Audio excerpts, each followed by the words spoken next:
Ukraine की बढ़ती हथियारों की भूख पर जर्मनी नाराज। यूक्रेन के फाइटर की मांग को जर्मनी ने ठुकराया। फाइटर जेट की मांग को जर्मनी ने ठुकराया। बोले जेट दिए तो रूस छोड़ेगा नहीं। पहले ही टैंक की सप्लाई को लेकर गुस्से में है पुतिन। यूक्रेन के जर्मनी से फाइटर जेट की मांग हुई थी।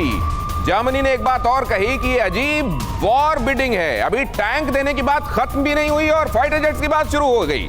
ये बातें कहां जाकर रुकेंगी?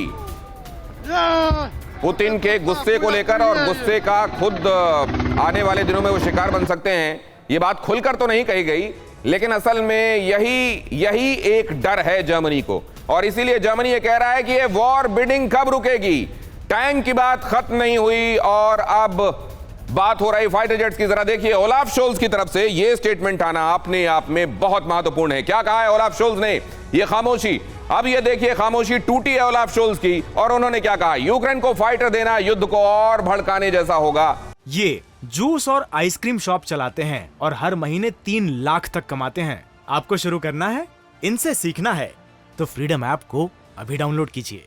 और ये आने वाले दिनों में सबके लिए और ज्यादा परेशानी का सबब बनेगा। जर्मनी पर पहले टैंक और अब फाइटर के लिए दबाव। आप जानते हैं पहले रैमस्टीन में जो डिफेंस मिनिस्टर्स की बैठक हुई थी, ये नेटो के डिफेंस मिनिस्टर्स के, उस बैठक में जर्मनी की तरफ से पहले यह तय किया गया था कि वो नहीं देगा टैंक्स, लेकिन फिर दबाव इतना बनाया गया कि उसको टैंक्स देने के लिए रजामंद होने पड़ा। और अब जबकि वो टैंक देने के लिए रजामंद हुआ है, यूक्रेन की तरफ से फाइटर जेट की बात कर दी गई है। इसमें अपने आप को जर्मनी एक तरीके से ब्लैकमेल होता हुआ महसूस कर रहा है और इसीलिए बात कही गई है। इस तरह के दबाव से रूस और ज्यादा आक्रामक होगा, जर्मनी ने यह बात कही है।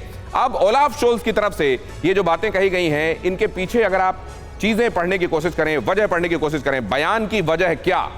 नंबर 1, टैंक पाकर यूक्रेन और आक्रामक होगा और रूस कई गुना ताकतवर जमीनी हमले करेगा। खास टारगेट टैंक देने वाले देश भी निशाने पर आ जाएंगे और यह बात जर्मनी नहीं चाहता। नंबर 2 देखिए, इसमें क्या होगा? इसका फाइटर मिला तो यूक्रेन हवाई हमले भी करेगा। रूस अपने सबसे ताकतवर हमले उसके बाद बोलना शुरू कर देगा और खास टारगेट जर्मनी सीधे हो सकता है। जर्मनी सीधे तौर पर रूस के निशाने पर आ सकता है। यह बात जर्मनी भी समझ रहा है। यह भी हमको ध्यान में रखना चाहिए कि अगले हफ्ते पुतिन और शोल्ज की बातचीत संभव है। इसमें क्या हो सकता है? रूस ने गैस सप्लाई काटी तो और बुरा फंसेगा जर्मनी। पहले ही उसके यहां विरोध प्रदर्शन से लेकर तमाम चीजें हो रही हैं। यहां तक कि टैंक्स की सप्लाई को लेकर भी जबरदस्त दबाव जनता की तरफ से था कि यह नहीं किया जाना चाहिए। जर्मनी रूस से गैस सप्लाई बढ़ाना चाहता है और इसीलिए आप ये देख रहे हैं इन तमाम पृष्ठभूमि में ये बातें सामने आई हैं। गैस की खातिर जर्मनी और फ्रांस रूस पर बाकी देशों के मुकाबले कुछ नरम है। अब जरा इसको समझने की कोशिश करते हैं। ये जो कहा गया, is it a war bidding? Ninad sir, देखिए, कोल्ड वॉर की अगर आप हिस्ट्री देखें तो कब प्रॉक्सी वॉर रियल वॉर हो जाता है, उसकी जो लाइन होती है वो बड़ी थिन होती है। तो कब तक ये चलता रहेगा कि रूस बर्दाश्त करता रहेगा कि पूरी दुनिया सप्लाई कर रही है वेपन्स और रूस कुछ नहीं कर रहा, ये कहना बड़ा मुश्किल होता है।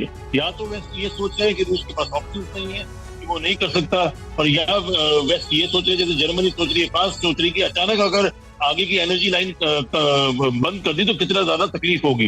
पर उसमें एक और अहम मुद्दा ये है कि इस वक्त वॉर जो है, जैसे आपने दिखाया, कभी रशियंस आगे पर नजर आते हैं, कभी यूक्रेनियंस आगे नजर आते हैं, पर वॉर की जो स्थिति है वो एक तरह से स्थगित स्थिति है, एक तरह से स्टेलमेट हो गया है।